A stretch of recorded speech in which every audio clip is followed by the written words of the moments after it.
எல்லாருக்கும் வணக்கங்க. இப்போ தான் திருத்தணியில் வந்து லாஸ்ட் வீக் அதாவது 27th அன்னைக்கு ஒரு ரொம்ப மோசமான ஒரு நிகழ்வு நடந்தது ட்ரெயினில். இப்போ அதுக்கு அடுத்தபடியாக புதுசாக இன்னொரு இன்சிடெண்ட் நடந்திருக்கு. அதே திருத்தணியில். அது என்னங்கிறத பார்க்கலாம். வாங்க வீடியோக்குள்ளே போகலாம். திருத்தணியில் அதாவது திருவள்ளூர் டிஸ்ட்ரிக்டில் என்ன ஆயிருக்குன்னா, ஒரு ஆளை என்ன அட்டாக் பண்ணியிருக்காங்க. அவங்க யார் என்ன ஏதுன்னெலாம் ஒன்றும் தெரியல. அதான் அன்ஐடென்டிஃபைட் பர்சன்ஸ் பண்ணியிருக்காங்க இது சோஷியல் மீடியாலேயும் வைரலாக போயிட்டுருக்கு அப்படிங்கிறதையும் சொல்லியிருக்காங்க. டியூஸ்டே அன்னைக்கு இந்த அசால்ட் ரிப்போர்ட் பண்ணப்பட்டிருக்கு. இந்த கவர்மெண்ட் ரயில்வே போலீஸ் என்ன பண்ணியிருக்காங்கன்னா அரக்கோணம் கேஸை ரெஜிஸ்டர் பண்ணியிருக்காங்க. அப்புறம் இன்வெஸ்டிகேஷனையும் ஸ்டார்ட் பண்ணியிருக்காங்க. அதாவது சஸ்பெக்ட்ஸை நேப் பண்ணுறதுக்கு அவங்கள பிடிக்க முடியல. அதனால் பிடிக்கிறதுக்கு அவங்க லான்ச் பண்ணிகிட்ருக்காங்க. போலீஸ் என்ன சொல்கிறாங்கன்னா, அந்த விக்டிம் பாதிக்கப்பட்ட நபரோட பேர் என்னென்னா ஐடென்டிஃபை பண்ணியிருக்காங்க. ஜமால் அப்படின்னு சொல்லிட்டு அவருக்கு 40 வயசு ஆகுதுன்னு சொல்லியிருக்காங்க. அவரும் திருத்தணியில் நேரு நகர் அப்படிங்கிற அந்த ஏரியாவை சேர்ந்தவர் அப்படின்னு சொல்லியிருக்காங்க. அவர் இந்த பழைய பட்டு புடவைகள்லாம் இருக்குல்ல, ஓல்டு சில்க் சாரீஸு அதெல்லாம் வாங்குறது விற்கிறது அந்த மாதிரி பிஸ்னஸில் அவர் இருந்திருக்காரு அப்படின்னு சொல்லியிருக்காங்க.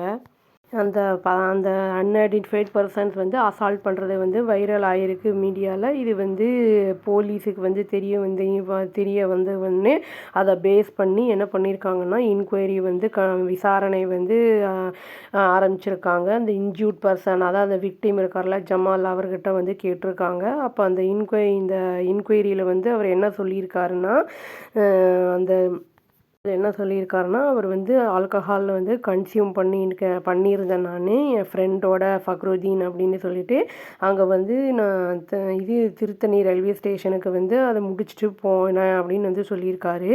அங்கே என்ன இன்னொன்று சொல்லியிருக்காருன்னா அங்கே வேறு யாரோ சிலர் unidentified persons 2 unidentified persons alcohol consume பண்ணியிருந்தாங்க.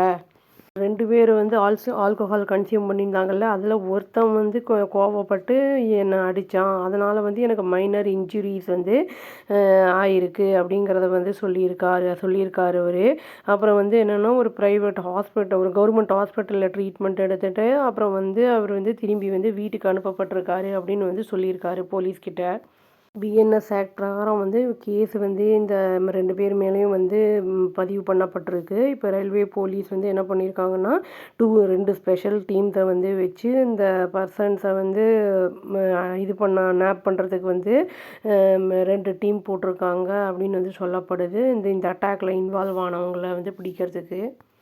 இன்னொரு இன்சிடெண்ட்டும் நடந்திருக்கு. இங்கே சிவகங்கை டிஸ்ட்ரிக்டில் நடந்திருக்குன்னு சொல்லியிருக்காங்க. இதுவும் மைக்ரண்ட் ஒர்க்கர்ஸில் தான் ஒடிஷாலேருந்து வந்தவங்கள தான் தாக்கியிருக்காங்க. இதுவும் அன்ஐடென்டிஃபைடு மென் அப்படின்னு தான் சொல்லியிருக்காங்க. திரிபுவனம் அப்படிங்கிற இடத்துல வைகை ரிவர் பெட்டுக்கிட்ட இது நடந்திருக்கு அப்படின்னு சொல்லியிருக்காங்க. டியூஸ்டே அன்னைக்கு நைட் இது நடந்திருக்கு. போலீஸ் என்ன சொல்கிறாங்கன்னா, மனோசூரன் 29 இயர்ஸ் ஆகுது. சஸ்வராஜ் அப்படிங்கிறவருக்கு 25 இயர்ஸ் ஆகுது. 2 பேரும் ஒரு ப்ரைவேட் கம்பெனி அதாவது ரப்பர் அண்ட் பிளாஸ்டிக் அந்த பால் மேனுஃபேக்சரிங் கம்பெனியில் ஒர்க் பண்ணிட்டு இருந்திருக்காங்க. மணலூர் அப்படிங்கிற ஏரியாவில். அவங்க வைகை ரிவர் பெட்டுக்கு இந்த ரிலீவ் பண்ணிக்கலாம் தங்களை அப்படிங்கிற மாதிரி போய் இருந்திருக்காங்க. அந்த டைமில் தான் அங்கேயும் ஆல்கஹால் கன்சியூம் பண்ண 2 பேர் தான் இவங்கள கத்தியை வச்சு காமிச்சு ஏதோ அசால்ட் பண்ணியிருக்காங்க. அதுக்கப்புறம் இந்த 2 இன்ஜூர்ட் பர்சன்ஸுமே அட்மிட் பண்ணப்பட்டிருந்திருக்காங்க மதுரை கவர்மெண்ட் ராஜாஜி ஹாஸ்பிட்டலில் அப்படின்னு சொல்லியிருக்காங்க. ஃப்ரெண்ட்ஸ் அவங்களுக்கு கொஞ்சம் ஹெல்ப் பண்ணியிருக்காங்க. அவங்க கம்ப்ளைண்ட்டும் கொடுத்துருக்காங்க, ரெஜிஸ்டர் பண்ணியிருக்காங்க. மைக்ரண்ட் ஒர்க்கர்ஸ் இந்த மாதிரி எங்களை தாக்கியிருக்காங்கன்னு. இது கேஸும் ரெஜிஸ்டர் ஆகிருக்கு. அவங்களையும் நேப் பண்ணுறதுக்காக போலீஸ் இப்போது டீம் போட்டிருக்காங்க, ஸ்பெஷல் டீம்ஸு அப்படின்னு சொல்லியிருக்காங்க.